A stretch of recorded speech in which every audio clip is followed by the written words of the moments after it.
Koukej, tady jsme na naší farmě, jo. A vidíš, Kuba tady dělá blbosti.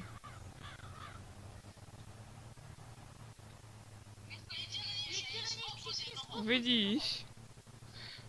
Vidíš, jak tady dělá blbosti?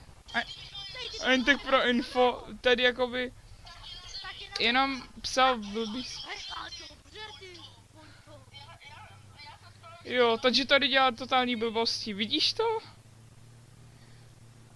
Takže se ho snažíme teď celou dobu zastavit. A vyhnat ze serveru.